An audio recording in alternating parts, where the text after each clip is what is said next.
say, ultimately is there satisfaction to be taken from the way the lads went to the end there, or was it outweighed by the frustration that Zlatan's disallowed goal?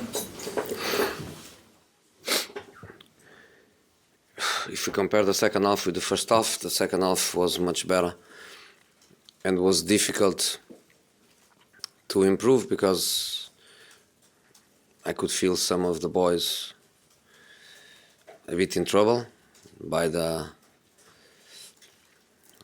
confidence levels, and when the confidence levels are not high, the quality of the performance is not easy to improve. So we had to go through a shortcut. We had to do it by the attitude point of view. We start playing in a way where you don't feel so much the lack of confidence of some of the boys. So we start playing more direct. Fellaini changed to play just with Zlatan side to side or a little bit behind. We start playing more direct. Everton start defending with everybody back, so they gave us the ball. And then we open people, we open Luke in one side and Lingard in the other one, and we start going through the wings and putting balls in the box. And in the end, one cross, one goal,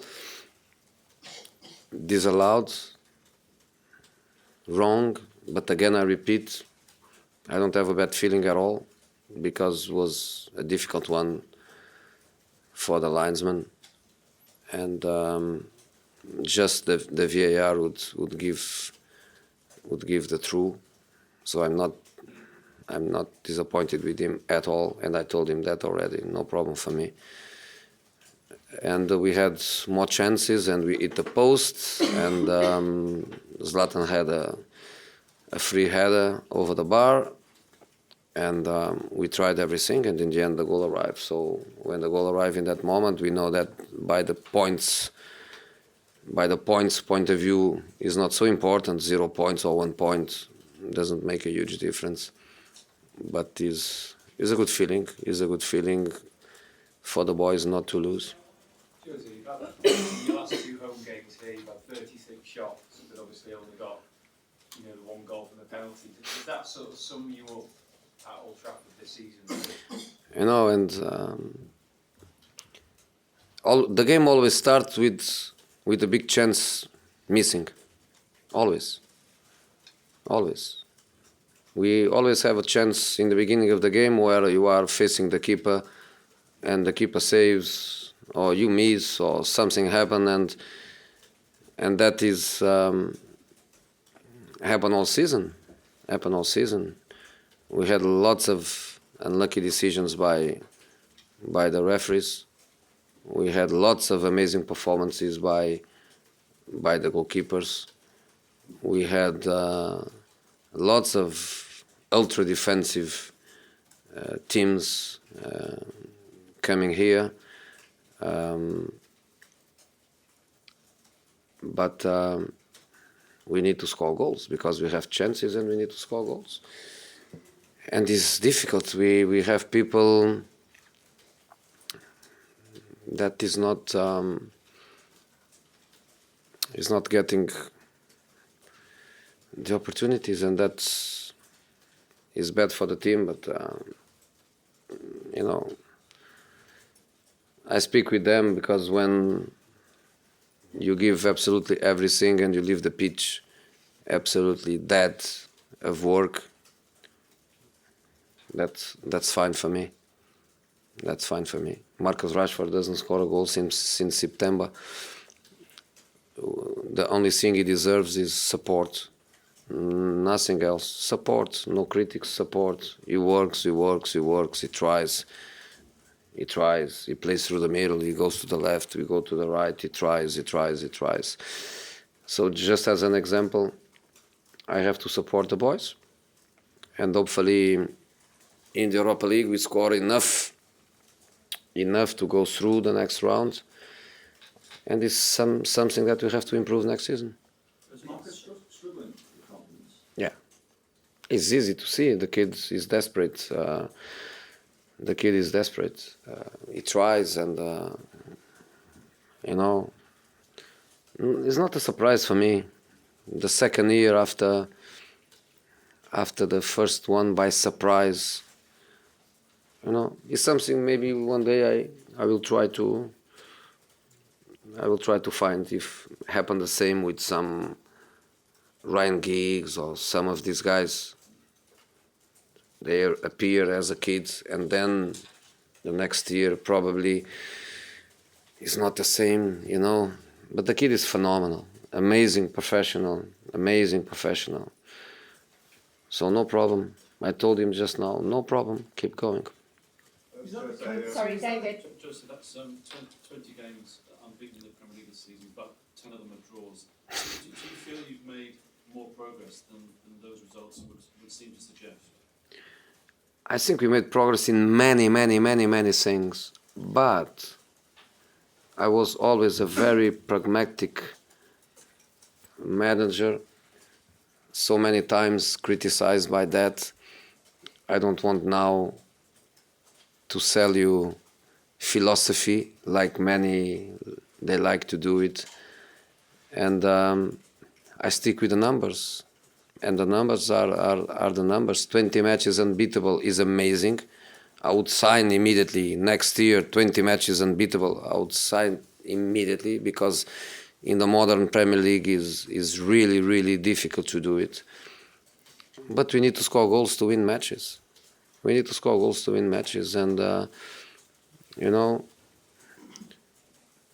the game against West Bromwich, we almost lost the game with a bad mistake, and today we almost lost the game with a bad mistake. And normally we are punished by the bad mistakes we make, and we don't score enough goals. It's so simple as that. I put myself in the position of the supporters, and I would say there is not one match at home that doesn't have emotion, because we go until the end, and we go until the end, and we go until the end, and we try, and we change system, and we change players, and we change dynamic, and we try, and we try, and we try, but we don't score enough. We don't score enough goals. I think there are different stats, and the stats are never the same, but the last one I had, we are the second team in the Premier League with more shots, with more attempts on goal. But then we are the third worst in the relation between the shots and the number of goals we score, and that says absolutely everything. Okay, last two questions, one here and one there. Joseph, when it comes to the constructing attacks against these teams that sit in a low block, like we've seen here at Old Trafford, do you prefer the players to innovate and come up with their own ideas for the attacks, or is it something that you work on as a coach with them? I prefer both things. But both things are only possible when the confidence levels are there.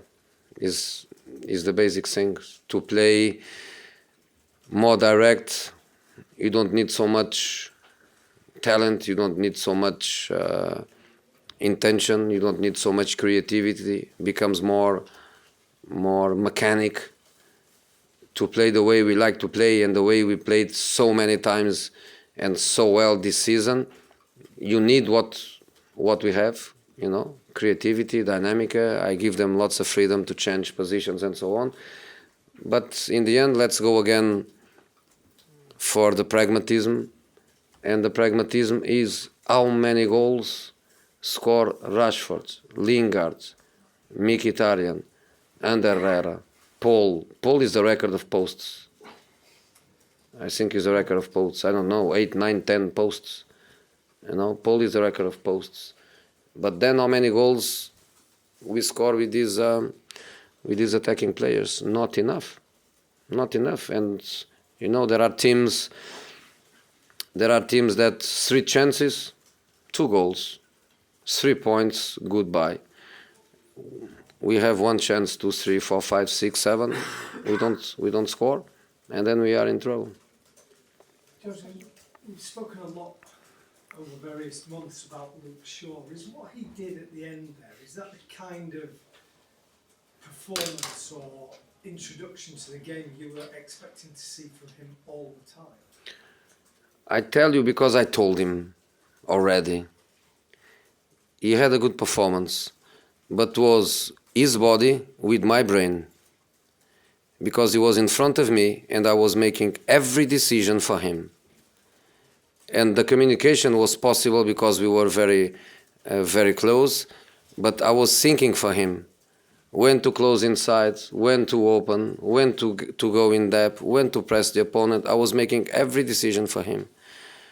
And we need, at this level, we need the fantastic body he has to play football, the fantastic physical qualities he has, the very good technical ability he has, but he cannot play with my understanding of the game. He must understand the game, he must think, and he must accelerate the process. He must accelerate the process because, 21 years old is old enough to have a better understanding of the game. But his contribution was good. He improved the team. He gave us immediately after 30 seconds. He was almost in a scoring position or in an assist position. What was good for him, I think he goes today with a positive feeling because his performance was very positive, and I'm happy with what he gave us. Okay, guys, thank you. Thank you. Thank you. Thank you. Sorry? Really going to be okay Thank you. for some of the ankle issues? 2 ankles. So I don't know. Is he going to be, no idea. I don't know, but 2 ankles I don't think is easy to recover in a couple of days. Is it an injury in training or just an after effect? After the game. How's that? Bye guys. Thank you.